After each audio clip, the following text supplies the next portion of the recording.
Welcome back. All right, fourth and final review of the night. I thought this game was going to go for a while. I thought, we haven't seen a long overtime yet in this day's four-game set, right? We really haven't seen it. So I thought we're due. And I thought, well, yeah, LA and Edmonton, with the history this team has had for many years back when LA wore these jerseys, for instance, sure. However, although this isn't what they wore in the 80s when they played in that 82 Miracle on Manchester. So the Kings in against the Oilers, Quick versus Smith, and of course we had a couple of games there where the Oilers had their way with the Kings. And it looked like they were going to easily dispatch LA, and it looked like the Oilers were ready to go on a run. And I said before the playoffs, I felt like the Oilers are due for one. So this is a surprise. This is why the playoffs are so much fun to watch, because we get surprises. So Quick versus Smith in this one, early jump for the Kings. They weren't messing around. The Oilers have a rush. That's fired wide on. Good early flow to the game. And then Stetcher. Troy Stetcher has been great since being put in the lineup. So Stetcher, of course, as a Canucks fan, I'm glad to see Stetcher having a really good playoff since he got in the lineup. And the assist to Edler at 353. So again, it would have been nice if it was the Canucks in the playoffs and Stetcher and Edler were still there. But still, it's nice to see, right? So he blasted from the point. That was the fourth shot. The Oilers had none to this point. So the Oilers came out flat at home to start this game. The first Oilers shot was at 4:58, and the Kings had 6 at that point. So again, the Oilers off to a slow start. Doesn't bode well. Draisaitl steals one, but Danault defends it. So Danault was all over the ice tonight. And this is, of course, the Oilers have last change. So you'd think they'd be able to get away from those tight checking situations. Not so much. Oilers press at 8.5 minutes. Grundstrom was then denied on a steal. The Oilers get a power play. The Kings have to kill it. Posed for Draisaitl. Hyman's hit by a Barrie shot. He stayed down, but he would come back and he would be in the game. Then there's a shorthanded rush for Moore that was held. Power play's killed off. 2 shots. The Kings press with 5.5 minutes left. Anderson has a shot that's held. Smith's keeping this close. So again, for the Kings, you can't let the Oilers get that power play goal because you don't want that momentum going to the Oilers. And if you're Mike Smith, you don't want to go behind by 2 goals because you don't want to give the Kings, who can be a very good shutdown team, a 2-goal lead. So, Ryan Nugent-Hopkins has a tip that's saved. Quick wasn't busy at this stage of the game, but he was solid when he was tested. The Oilers press, they're kept to the outside. Hyman has a shot that's blocked, and in the last minute, McDavid has a rush opportunity that's blocked out wide. So after the first period, it's 1-0 LA, and it looks like it might be a really good defensive showdown. It's not, though. So second period, things get punchy at 4 seconds. The Kings come out of it with a power play. Kane was bleeding on the play, so he wasn't happy because the incident that left him bleeding, there wasn't a call on that, and he felt there should have been. So that's a power play for the Kings. Kopitar's denied in close. Athanasiou can't bury one, and then shortly after the kill finishes, the Oilers tie the game. It's Kassian from McDavid and Kulak at 2:32. Great play by McDavid. Kassian tips it in. Just fantastic goal there. McDavid then has a chance that's blocked as the Oilers then press for the lead. Bouchard is denied. More Oilers pressure. The Kings finally clear it out, but not for long. There's hits from Yamamoto and Kassian. Gets the crowd into it. Quick holds onto a Kassian wraparound. Barrie has a chance that's held. And then it's Kempe. Kind of out of nowhere. And it's a rush on a turnover. It's against the flow of play. I didn't see this one coming. Kempe scores from Kopitar and Iafallo at 9:29. So it's a fast rush. It's a turnover. Some good passing. It goes under Mike Smith's pad. And that quieted the crowd down a lot. Lizotte has a rush that's then defended. The Kings are pressuring, and you could see they understood that this is the time to strike because we've got the lead now, right? McDavid then had a net feed that was a near miss. The Kings are doing a good job shot blocking. And then there's another turnover. So I've got to watch these turnovers next game. It's Athanasiou from Brown at 13:34.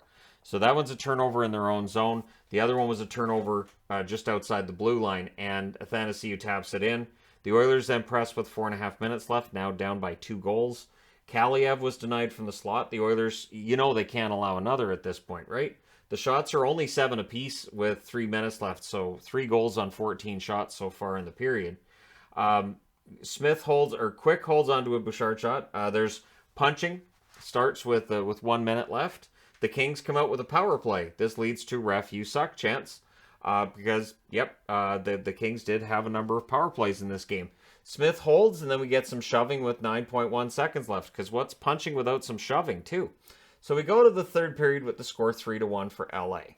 And, of course, a 2-goal lead for LA, you're looking for a shutdown game. To the credit of the Oilers, they weren't allowing it. So McLeod's denied after the kill ends. The Kings press at 2 minutes. The Oilers then get a power play, and they very quickly score on it. And it's McDavid beast modes it in at 2:50. So that was fast. And McDavid then goes for the tie. It was like he said, all right, well, I'll just do this myself.